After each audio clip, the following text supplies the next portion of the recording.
Have you ever wondered what would happen if someone really close to you suddenly had an accident? Sure, maghahanap ka ng tulong, pero hindi ka lang uupo sa isang tabi habang nag-aantay kung kailan sila dadating.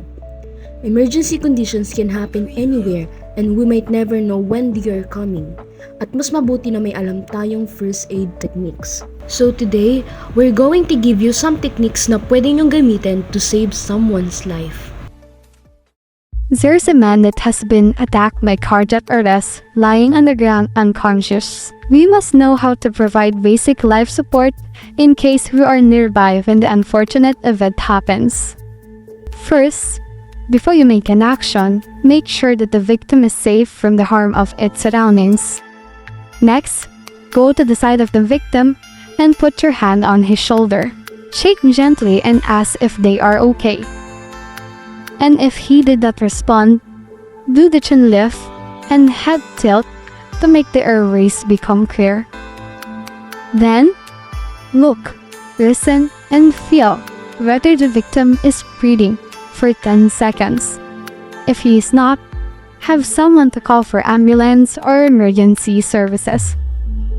Next, place the victim in a face-up position on a firm and flat surface. Kneel beside his chest, put your palm on top of the other, interlock the fingers and place them on the middle of the chest. Keep your arms straight and lock your elbows. Press the chest hard to a depth of 5 to 6 centimeters, then allow for a full chest recoil. Do the sequence for 30 chest compressions and 2 rescue breaths. Do not stop pumping. When giving rescue breaths, tuck the victim's head, then open his mouth. Pinch the soft part of the nose. Inhale and put your mouth in his mouth without letting any air pass. Exhaled air still contains 17% oxygen that can help manage the oxygen-deprived cells.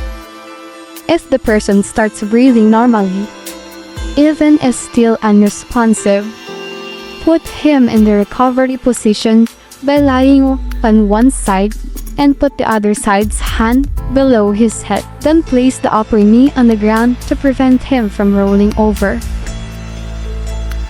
There is a group of friends playing luksong tinik. Luksong tinik is a game where one has to jump over the tinik and cross to the other side without touching it.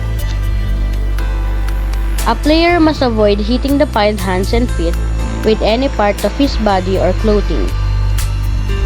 Then suddenly, someone lost his balance and sprained his feet. Here are the techniques on what should you do to treat someone who has a sprain. Sprains, strains, and fractures can happen easily after accidents or falls. Use RICE first aid for up to 72 hours after a sprain. R stands for rest. After injury, stop the victim moving the injured limb. Movement can increase bleeding and swelling.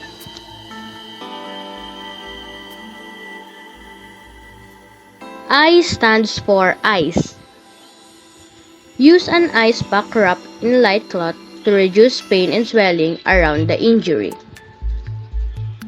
Apply ice for 15 to 20 minutes every day, 2 to 4 hours for up to 72 hours after injury. C stands for compression. Bandage the area firmly, but not too tightly, around, above, and below the injury. Overlap each layer by half.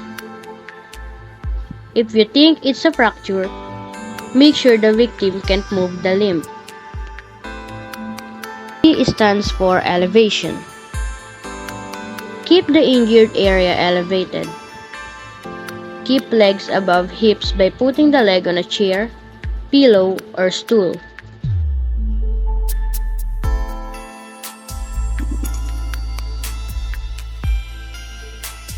A man suddenly choked on his food. Choking means something such as food or an object has gotten stuck in the airway. Mild choking is when a person can cough and make a sound.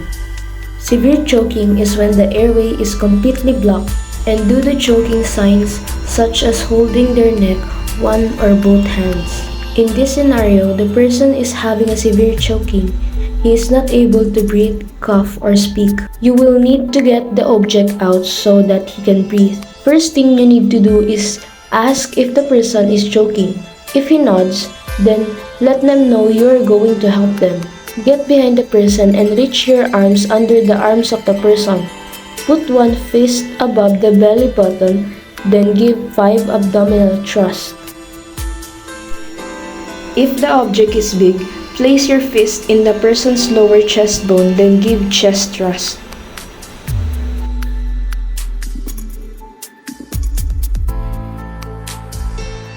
Pull straight back until the object comes out.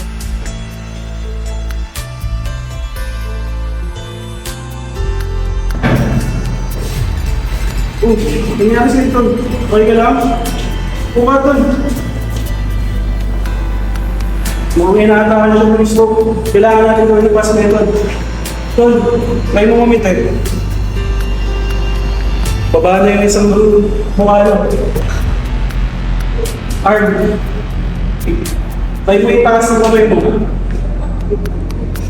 Baba na din. Tol, tayo mo magsalita. Tumawag ka na ng doktor. Tumawag ka na ng ambulansya.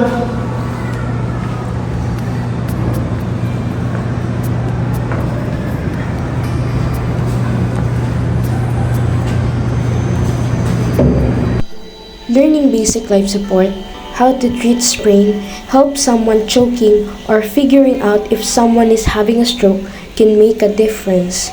There are some of the instances that might happen anywhere, and it's best if we learn this so we can preserve life, prevent the condition from worsening, or to promote recovery until medical services arrive.